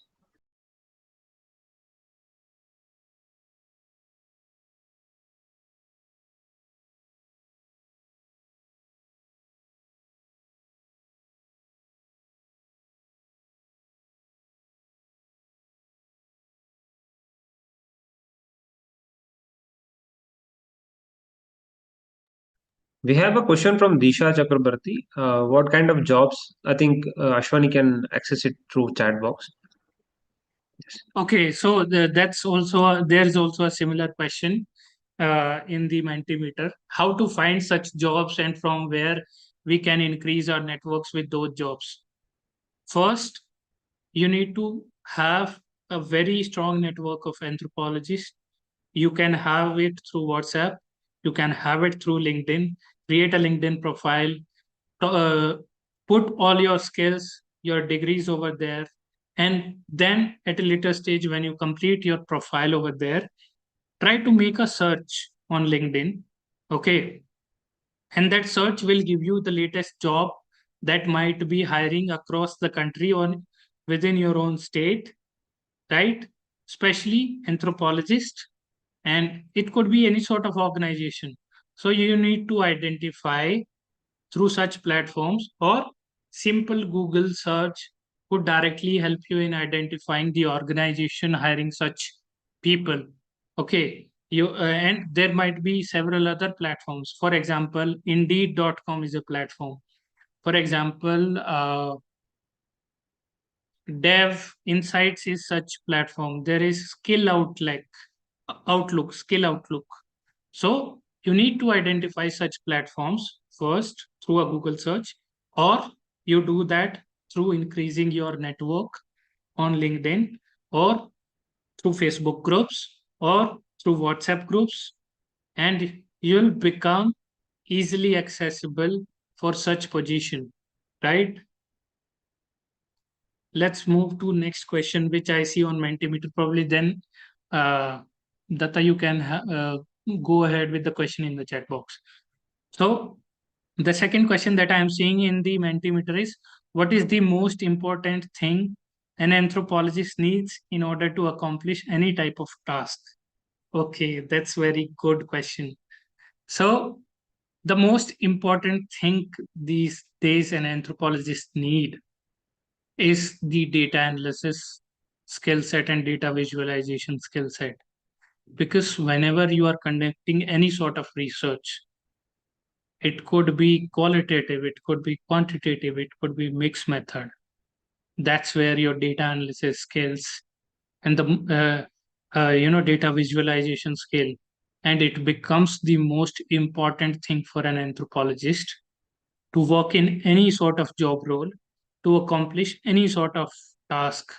And if you have these skill, you will become a project manager at some point, because when you are writing your thesis, whether it is bachelor, whether it is in masters, whether it is in PhD, you are already becoming project manager, because you are managing a project which is your thesis. It includes several steps. It includes literature review. It includes identifying research question. It includes designing hypothesis. It includes hypothesis testing. It includes data collection, data analysis, and everything. But how could you do that? You could do that only when you have data analysis, data visualization skills. So that becomes the most important thing for an anthropologist these days. Let's head on to the third question. Okay. Can an anthropologist get into corporate sector and what job roles he can go for? Okay. Yes, you can get into corporate sector. I'll give you an example. Just very recently, KPMG was hiring somebody who is a human and social science analyst. Who they needed? They needed somebody coming from social sciences background. They needed somebody who has worked in community research, community development, health research, social sciences research. So an anthropologist can get hired in corporate. You just need to identify the roles, the requirement of your knowledge and the skills. And like I mentioned, you can start from your own center, your own university, your own neighborhood, basically your own city, working in any sort of organization. If you have worked in such domains which are suitable for corporate, and you have worked in for say 3 years, worked in for 5 years, some of the position will come and they'll hire you right away. Okay. But you also need to have competitive profile with right amount of skills, right amount of knowledge to become highly competitive for your competitors and getting hired. Fourth question is just mention business anthropology. Yeah, it's a domain which helps out in business organization in designing their products, designing their services, and also designing the behavior of their own employees within the business context and how that business organization or a particular business could grow within a particular community, within a particular city, or within a particular state and country at the same time. So identify all the factors which impacts this. Then only you could become a business anthropologist. Next question, which is a fifth question, is what step can an anthropologist take to transition into a career in a publication company? Okay, that's interesting. So you need to have your communication skill set, your publication skill set, probably say having 3 4 years 5 years of experience through research publications. Then you can rightly get hired in a publication company. You could become an editor, you could become a researcher, you could become a content writer for that matter. But you need to have some precursor knowledge and precursor skill and experience to transition into a career in a publication company. Next question, is there any research institute related to public health or publication company at Odisha? There are hundreds of institutes and organizations working in public health. But honestly, I'm not sure of publication company right now working in Odisha, but you can identify such organization and companies through Google search. Google is the biggest identifier for me also. And you need to have a particular skill to utilize Google with your own benefit. What that skill is? That skill is using particular set of keywords.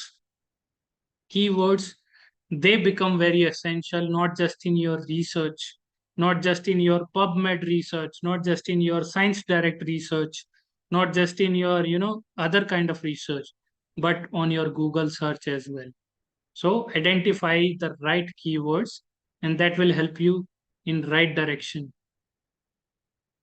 Seventh question. First of all, thank you for an outstanding session. It's very helpful. My question is there any significant course for policy making? Yes, there is. There is this organization called IMPRI, if I'm not wrong. They do 2 months or 3 months of public policy courses, and they'll give you better understanding around policy making. And there are other organizations as well. There is Bharati Institute of Public Policy started at ISB. So they have started a few online courses as well. So identify such courses. I know a few, but not all. So you need to, like I mentioned, you need to have your A game when it comes to keyword search strategy on Google search. Next question. What role do you think anthropology can play in addressing social issues today? A very huge role. Because trust me, I don't see much of anthropologists these days, but social designer, sociologist, psychologist, you know, development studies students, they are working in social issues, and you are way much more suitable to work in such issues. It could be poverty, it could be health, it could be job, it could be empowerment through certain jobs, creating jobs in uh, rural backgrounds or urban areas, like different occupation. So you need to have that sort of understanding, that sort of skill set, and you can easily work in plethora of social issues these days. And anthropologists trust me, like I have already demonstrated through my presentation. There are hundreds of issues, hundreds of roles where anthropologists are working in, and not just internationally, but in India also. Next question is, provide some reference or book sources for studying new areas of anthropology. And there is no book sources, honestly. I've learned that through Google search. Google is the master in these days.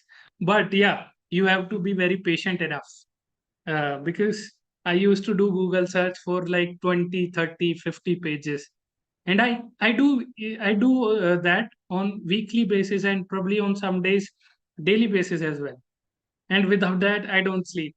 Trust me, even tonight I'm going to search new jobs and probably find 10 or 20 different jobs. And it's not for, say, applying for such jobs, but it also to be shared within a particular groups. It could be on my WhatsApp, it could be on my Facebook, and I do that every day so that all of anthropologists could benefit. Why non-government sector jobs are good than government jobs in anthropology? I think you already know that. You already know that because government doesn't hire many people or resource person in such jobs. That's why you need to have such skills where non-government sector could hire you. Because government, they can hire you with a master's degree. You might not have the skill set which is very much needed for that job, but they will hire you after masters, or they will hire you after PhD. But such job position will become highly suitable, and they'll prefer you over anybody else if you have such skill set which I have mentioned.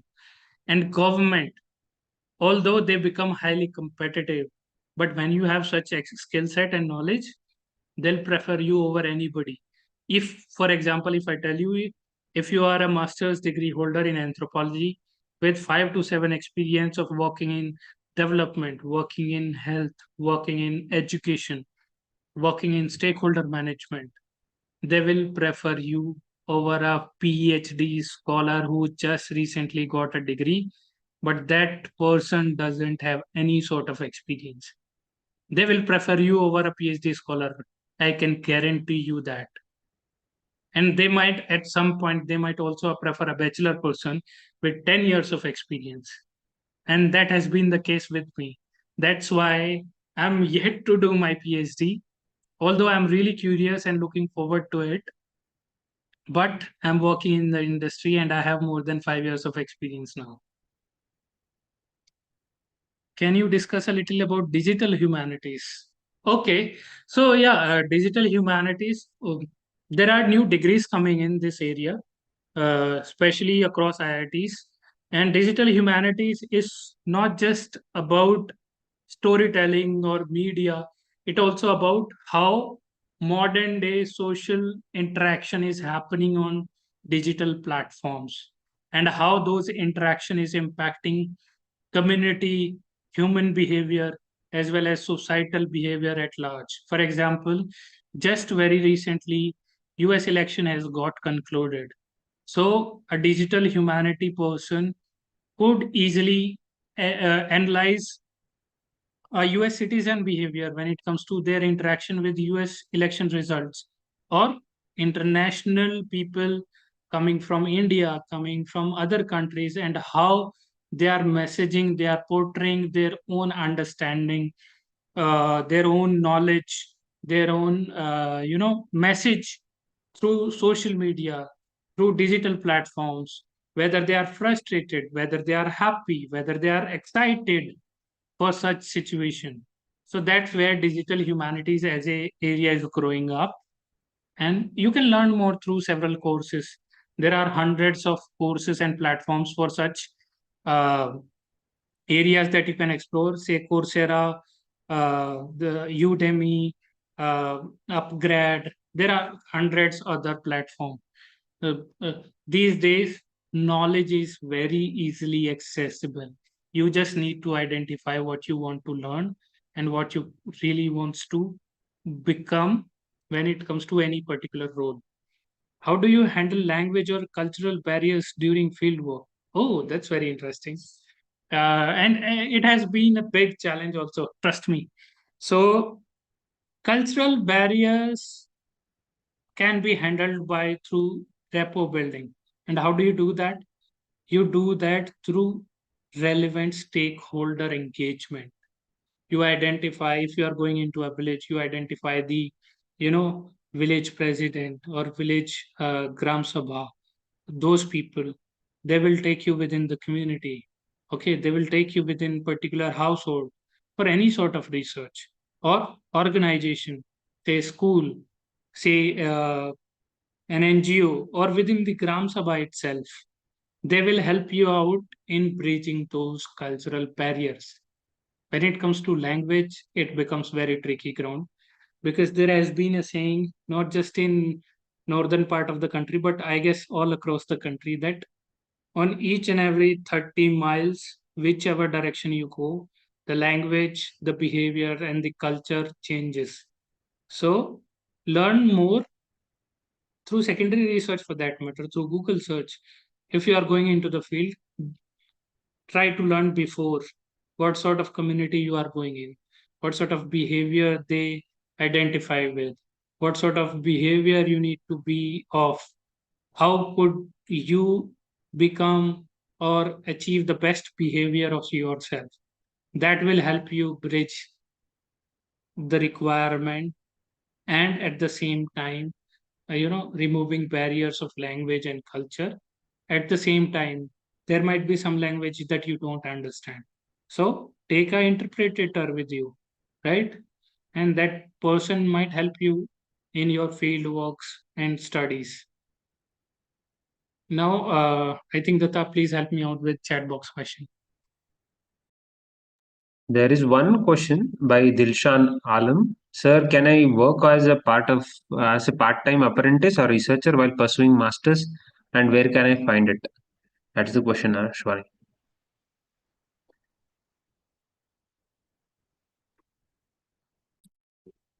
Okay, so that's a very interesting question. Yeah, it depends totally on your time availability, but whenever you get semester breaks, try to engage with any sort of organization or any sort of area that you work in through internship. You can have 1 month internship, 2 month internship, or probably 3 month, depending on your availability of time that you have with you. And you can learn more about any sort of area by working in that area as an intern. And there are organizations who will also pay you when they are hiring you as an intern. They can hire you with, say, 5,000. They can hire you with 10,000 as a internship grant and support. They can also hire you if you are really good at your knowledge and skills. They can hire you for 15, 20,000 also. So identify those position and those roles, and it's very easy. Trust me, it's very easy. Chat box questions are over. If anybody is interested to ask, you can directly switch on your mic and ask the resource person.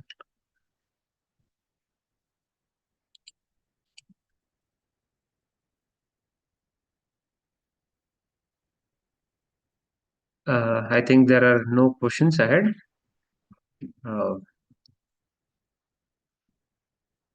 Thank you. I think, sir. Thank you so much, everyone, for this great engagement. And thank you, Professor Jay Prabhakar, Professor Baswa Prabhu, and Datan Niranjan for your support and for this conducting this amazing webinar.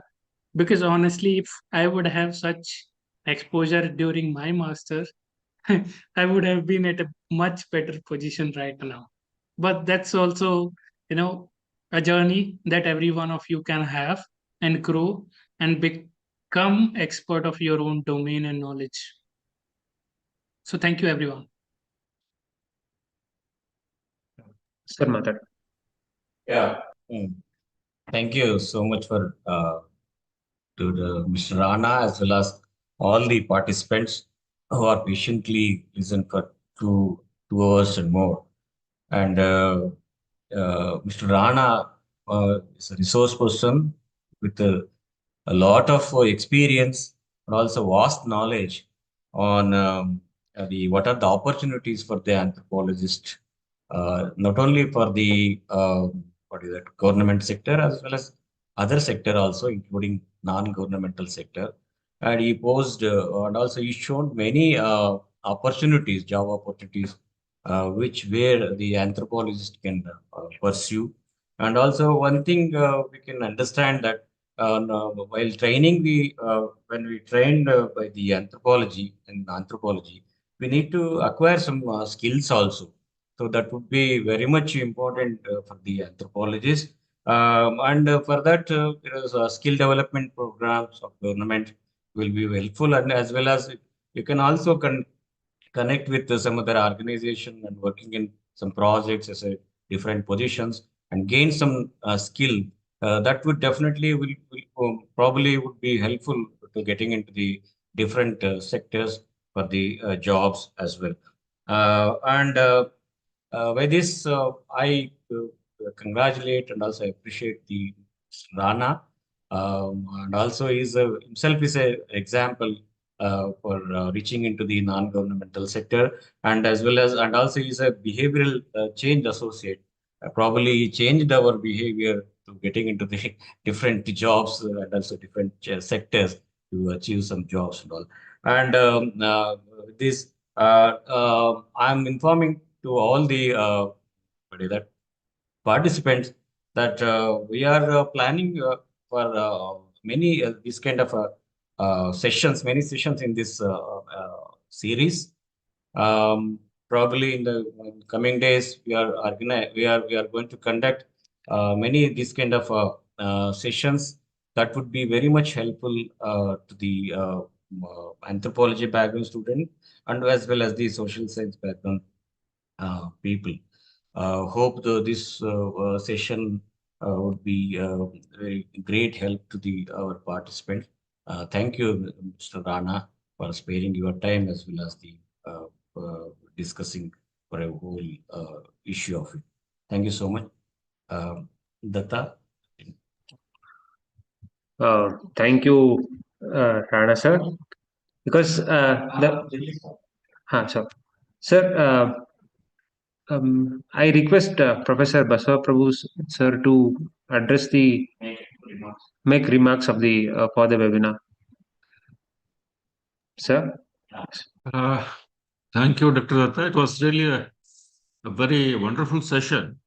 A lot of insights for budding students, especially when it comes to the job opportunities. We have a lot of apprehensions as well as many points of time. We start losing the hope. I hope the resource person Ranaji has given so many such opportunities wherein they can begin their career. But one key point that we need to understand is we should have the skill sets in our respective profession. If you have skill sets, there is no dearth of job. So this was the major message that Ranaji wanted to give to all the students, the aspiring students. May it be the research-oriented skills or the communication skills or the professional skills which are specific for any discipline, because anthropology is such a specialized discipline and has its application in every field, like psychology, because we need the support of psychologists, may it be industry, may it be institution, may it be school, like that. In the similar way, anthropology is also coming up. So in that direction, the development of skills is very, very important in that direction. I hope all the budding anthropologists who are on board So definitely we'll be giving their attention and they will be enhancing their skills with such interactions with professionals who are in practice and emerge as successful individuals in their respective professions.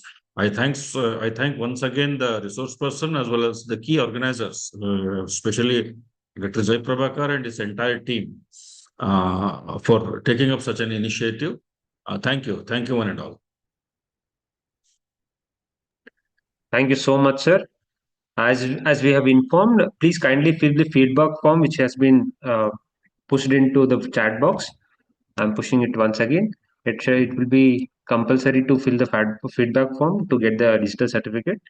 And I hope everyone have got their self confidence and self motivation to work forward. And I heartily thank Rana sir. Rana want to speak? Yes. Yeah, I just want to mention one thing. Thank you, everyone. Thank you, Professor. But at the same time, I hope the confidence level that we see in the start of this webinar, which was hardly 3 out of 5, it must have boosted up above 4.5 or 5. That is my hope. And even if, say, we might have some shortcoming, please let us know through your feedback and form that you are have been shared with. And at the same time, you can also write to me, like I mentioned, my email ID, ashwani@duck.com. You can directly mention your recommendation and whatever support that you really need personally from me.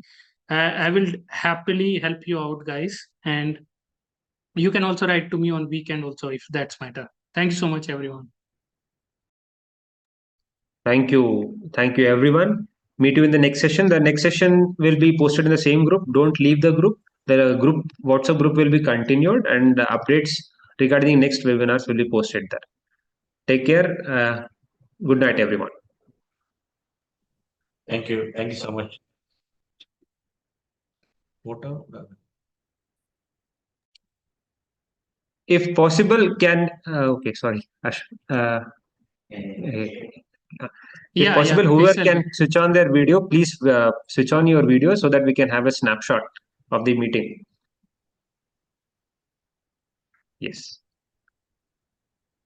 I love the enthusiasm which we are getting. Yes. I'm really glad to see all your faces. I hope it must have supported you in some way. Just a minute.